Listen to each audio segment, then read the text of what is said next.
Hoje nós vamos falar sobre organização financeira e eu vou te dar algumas dicas e a gente vai falar um pouquinho também sobre a minha experiência, que eu acredito que pode te ajudar também.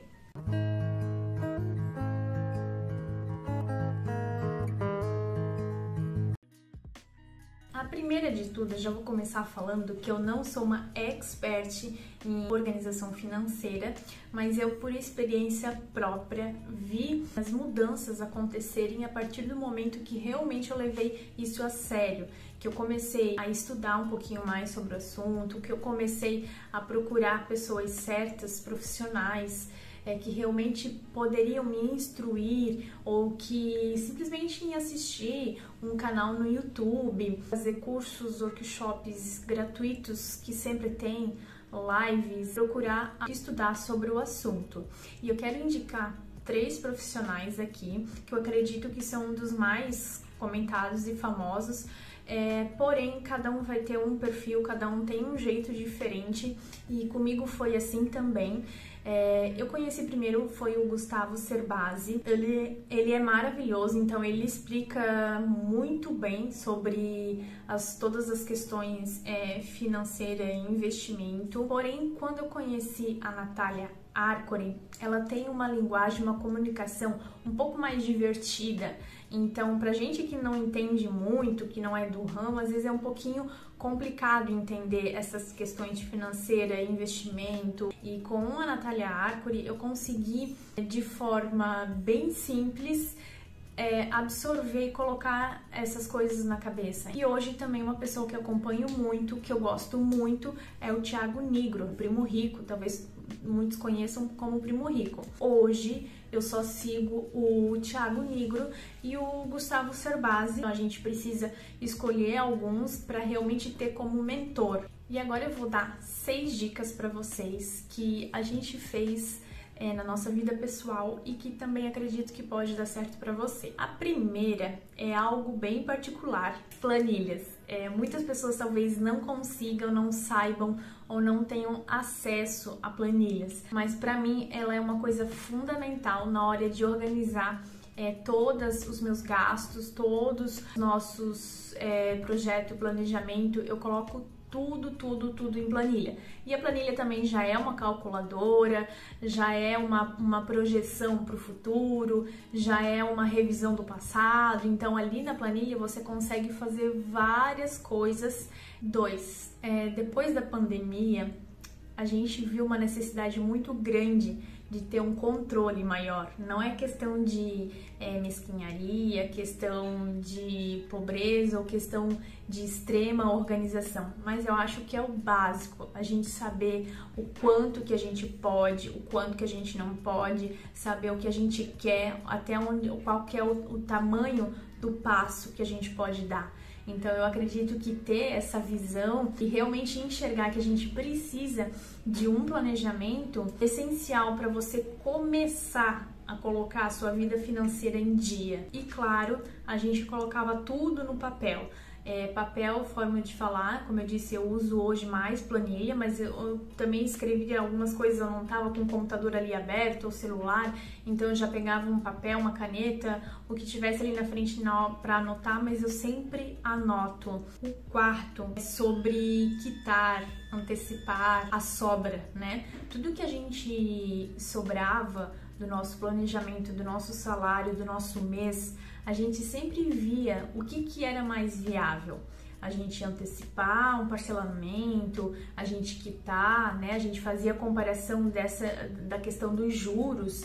Começou a pensar que a gente precisa liquidar o máximo de parcelas que a gente tem de empréstimos de banco, de financiamento. O quinto é algo que talvez você já tenha escutado muito falar, principalmente pelos profissionais. Só quando a gente passa pelo aperto que a gente vê o quanto que é importante, que é o fundo de reserva. Tudo isso que eu tô falando, tá, gente? Além de ser, claro, uma experiência própria, também ela tem base nesses profissionais. Eu me inspiro, que eu sigo, né, que eu tenho como mentor. Então, algo que eu aprendi vindo deles e que realmente funcionou para minha vida. Fundo de reserva, eu não vou explicar aqui certo como é que funciona, algo bem mais detalhado. Na pandemia, realmente a gente viu a utilidade, a necessidade do fundo de reserva. E a gente fica muito mais tranquilo, sabendo que amanhã ou depois, se vir mais alguma situação como veio a pandemia, a gente trabalha com transportes, ficamos aí praticamente quase 2 anos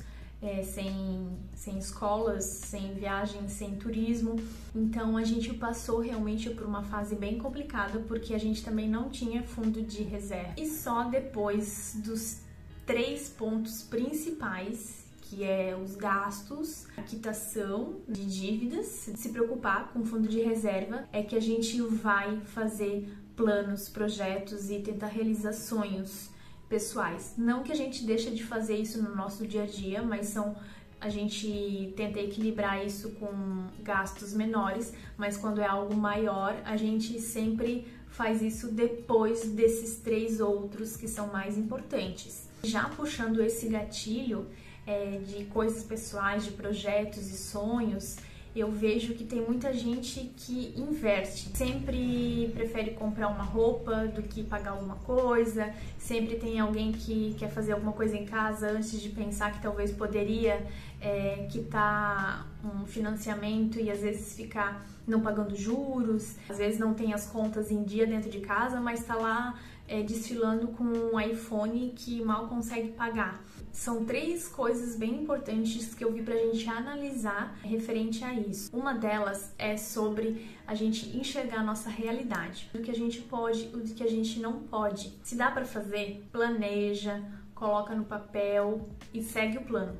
Segue, só segue o plano.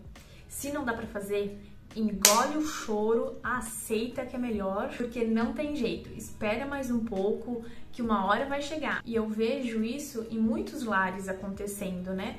As pessoas, claro, têm inúmeros motivos por trás, porém sempre estão dando um passo que não é delas, sempre estão medindo as suas vidas com uma régua que não é delas. E agora eu vou dar umas 6 dicas de coisas que você pode estar revendo nas suas contas, você pode estar economizando para sobrar um pouquinho ou talvez para melhorar sua situação financeira. Uma delas é sobre assinaturas de planos, de TV, de plataformas, canais fechados, assim como também planos de celulares. Às vezes você nem tá usando tudo o que você tem no seu celular. A gente sabe que essas empresas telefônicas, elas enfiam tudo quanto é coisa, querem vender tudo quanto é plano, e você não está pagando uma conta que você não está usando tudo. Roupas e coisas desnecessárias. É um assunto bem polêmico, porém eu vejo que a gente economiza muito quando a gente não compra coisas que a gente não precisa. É meio básico e é meio clichê, né? Mas é isso aí mesmo. Principalmente roupas, que passa um ano, no próximo ano a gente já quer comprar alguma coisa mais da moda, produtos de limpeza, às vezes a gente compra da onde produtos pra isso, produtos pra aquilo, e que realmente na hora de usar acaba só usando lá o detergente, o amaciante básico. Eu vejo muita gente jogando comida fora, compra um monte de coisas e acaba vencendo nos armários, acaba estragando até mesmo dentro da própria geladeira, dos freezer. Gente, além de desperdício de dinheiro, é um pecado, sabe? Ficar jogando comida fora. Então, assim, ó, analise o que você gasta durante o mês, o que você consome durante o mês, e compre realmente aquela quantidade. Não estou dizendo que aqui em casa a gente não joga coisa fora, mas é muito difícil. Agora que é calor, bem quente, então às vezes deixa uma fruta fora, de um dia para o outro já estragou. Então veja, analise o que você gasta durante um mês ou durante a semana e compre para aquele período, para não, além de ocupar espaço no seu armário, acabar estragando e você jogando dinheiro fora. O 4, eu sei que vai depender muito do tamanho da família, da quantidade de pessoas, enfim, mas eu vi uma economia muito grande quando eu comecei a lavar roupa uma vez na semana.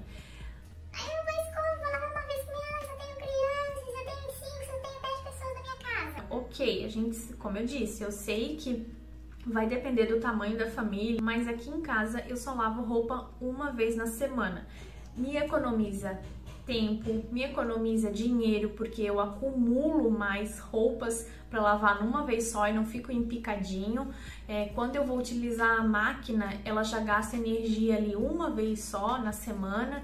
Então, se você consegue, ou tente lavar roupa uma ou duas vezes na semana. Outra, luz acesa. Luz acesa e eletrônicos acesos. A gente não tira tudo da tomada, porém, luz, a cada vez que eu saio do cômodo, eu apago a luz. A gente tá no quarto e quando quer ir pra cozinha, pra não ficar muito escuro, a gente deixa um LEDzinho, alguma outra coisa que não gaste tanta energia. A não ser que, claro, você tem uma área externa e deixa a luz pro lado de fora aceso, ok. Mas dentro de casa, às vezes até trocar, ver as suas lâmpadas que você pode aí estar trocando para uma economia. Outra sobre economia de energia e gastos dentro de casa, o chuveiro.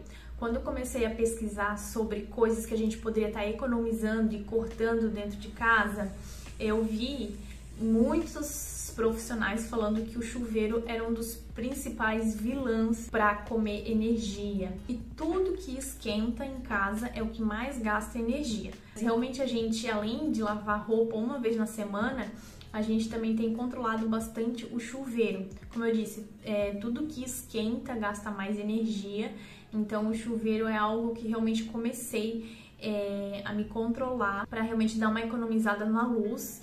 E hoje a gente liga ar-condicionado todos os dias, a gente tem ar-condicionado também na sala, a gente utiliza bastante e eu vi sim que não é o ar-condicionado que mais gasta energia, e aprender realmente a usar, que seja para o nosso bem-estar, para a nossa saúde, que não seja um ladrão do nosso dinheiro. Então era isso, gente. Espero que tenham gostado do vídeo de hoje e aproveitado essas dicas. Espero que você curta e comente, tá bom? Obrigada!